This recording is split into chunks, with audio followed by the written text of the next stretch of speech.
Magandang gabi, Batangas. Ako si Alvin Remo at narito ang mga balita sa Palakat Weekend News.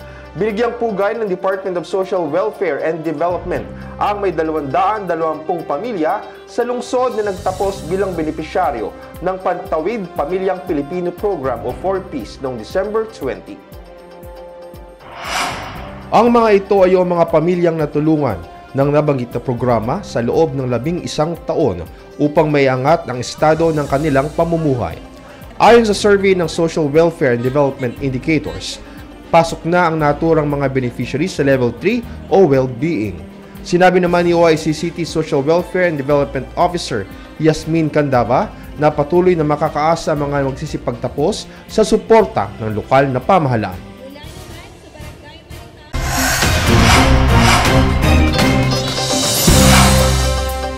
Puspusan ang ginagawang paghahanda ng kapulisan upang matiyak ang kaligtasan ng lahat sa pagsalubong sa bagong taon ayon sa Batangas City PNP sa ginawang pagpupulong kasama ang fireworks and other pyrotechnic device regulatory offices and vendors noong December 19.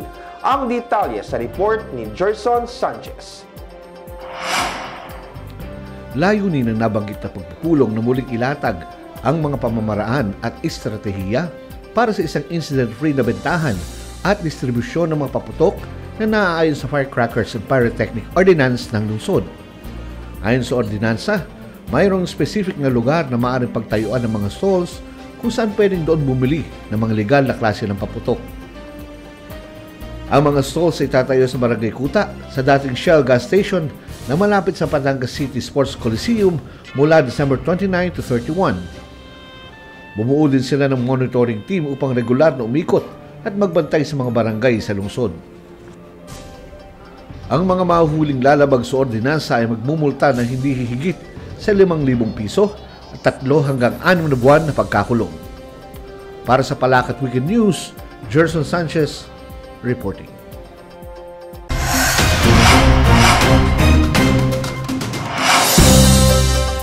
Walang naitalang firecracker-related incident o kaso ng indiscriminate firing sa lungsod noong nakaraang taon ayon sa ulat ng Batangas City PNP. Nagbabalik si Gerson Sanchez. Ayon kay Chief Investigator Police Lieutenant Rajmer Ermedilla, zero incident ang lungsod noong 2022 at ito din anya ang kanilang ikinakampanya mangyari ngayong taon.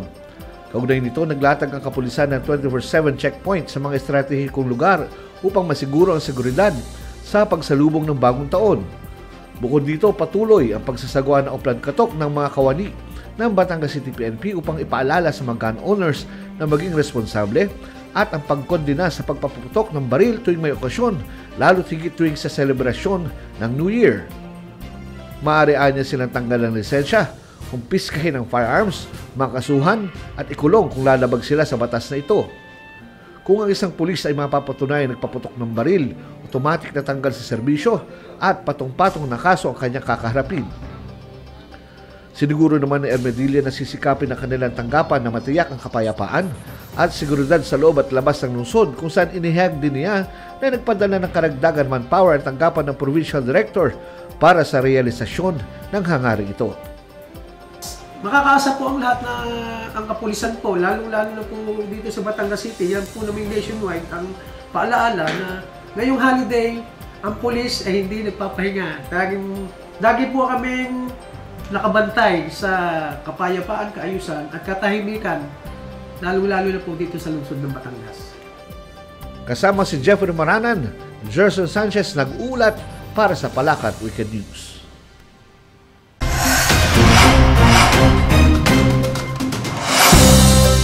Magbabalik ang Palakat Weekend News makalipas ang ilang paalala. Isang mapagpalang araw po sa inyong lahat. Kung babalikan natin ang nakaraang mga buwan, lalo na ang nagdaang mga taon, marirealize natin na tunay na marami tayong dapat ipagpasalamat sa ating Panginoong Diyos. Ilang mga kalamidad ang ating nalagpasan, sunod-sunod na mga bagyo, ilang paglindol, pagsabog ng bulkan, COVID-19, VOG at marami pang iba. Nakatayo tayo ngayon sa mundong ibabaw, magkakasama, magsasalo-salo sa Pasko at Bagong Taon, kasama ang ating mga mahal sa buhay. Naway ang mga maririkit na ilaw na ating binuksan sa lungsod ay magpaalaala sa atin na dapat tayong patuloy na magsilbing liwanag sa ating pinakamamahal na lungsod, mga gabay at taga-akay ng ating mga magulang, lolo at lola, maging halimbawa ng kagandahang asal na tutularan ng ating mga kabataan, maging kapatid sa ating mga kababayang higit na nangangailangan, at maging mabubuting mamamayan ng ating nag-iisang lungsod at pamayanan. Huwag nating itago sa ilalim ng mesa ang ating mga ilaw. Hayaan nating tayo'y magsilbing liwanag para sa iba.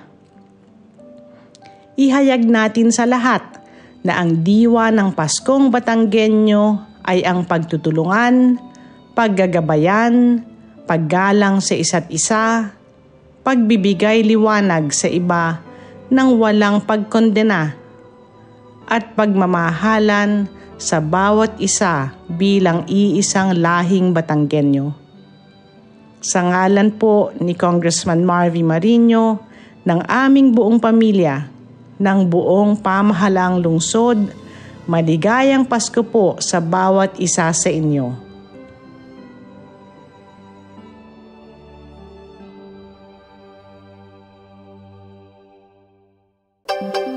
Ipinagbibigay alam sa lahat ng nakatanggap o makakatanggap ng mensahe mula sa Facebook account na gamit ang pangalan ni Mayor Beverly Rose D. Macuja at humihingi ng GCash account at mobile number na ito ay fake at walang kaugnayan sa punong lungsod. Si Mayor Beverly ay walang social media account at hindi kailanman hihingi ng pansariling pabor, lalo na ng financial assistance sa kanyang mga nasasakupan. Naipagbigay alam na ang kasong ito sa kinuukulan at sa kasalukuyan ay patuloy ang investigasyon upang malaman kung sino ang nasa likod ng modus na ito. Kung kayo ay nakatanggap ng ganitong mensahe, kaagad i-report sa Public Information Office o mag-message sa Palacat, Batangas City FB page. Maraming salamat po.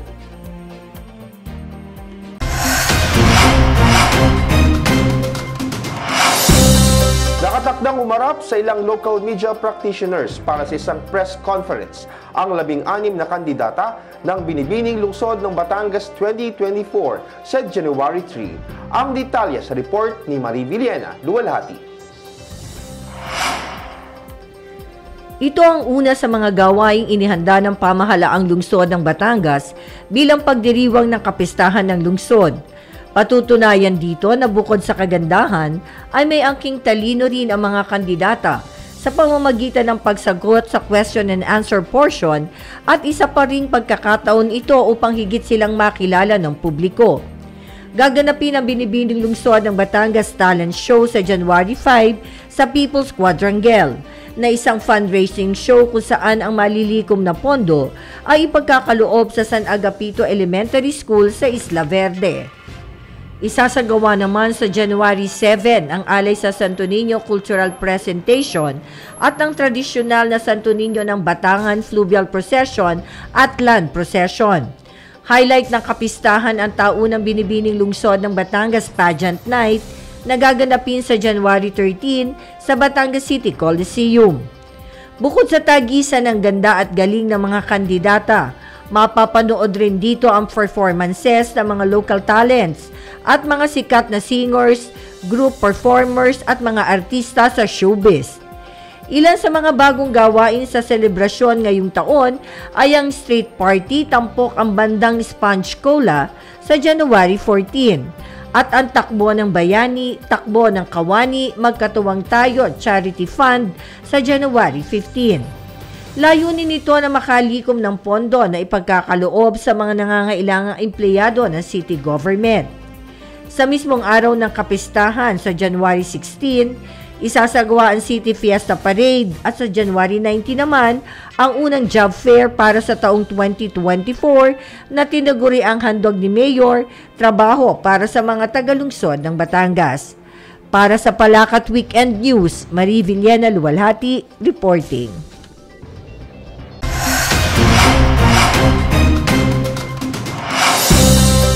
Narito ang schedule na ipatutupad ng Integrated Business One-Stop Shop o BOSS para sa pag-renew ng business permit. Layunin nito na may siguro ang kaayusan at kaligtasan ng mga business applicants sa pagpoproseso ng new application at renewal ng business permit.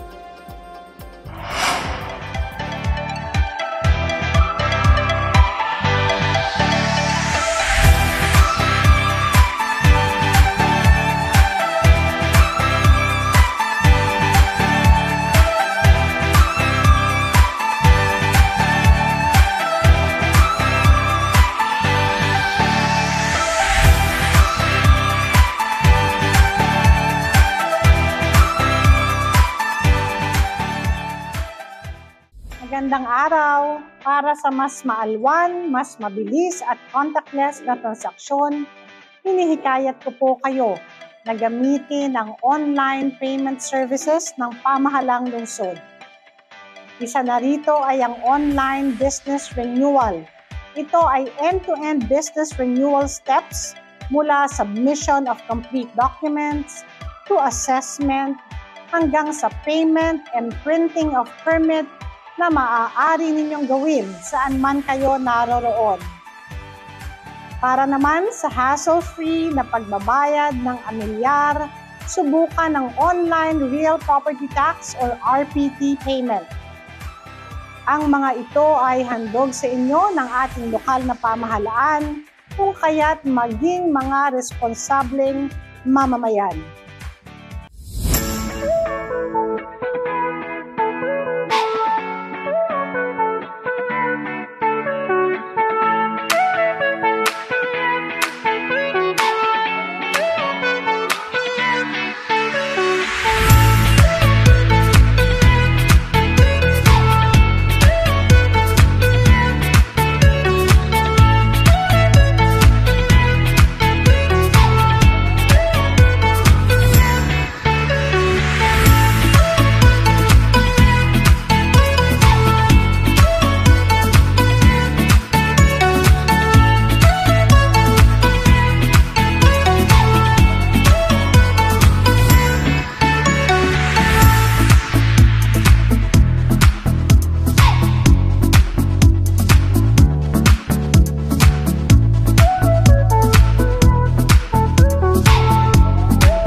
Bato, Batanggenyo, disiplinado, magkatuwang tayo. Maraming salamat po.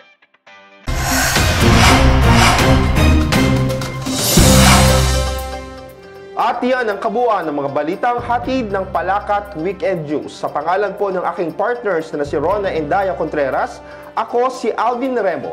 Maraming salamat at manigong bagong taon sa ating lahat.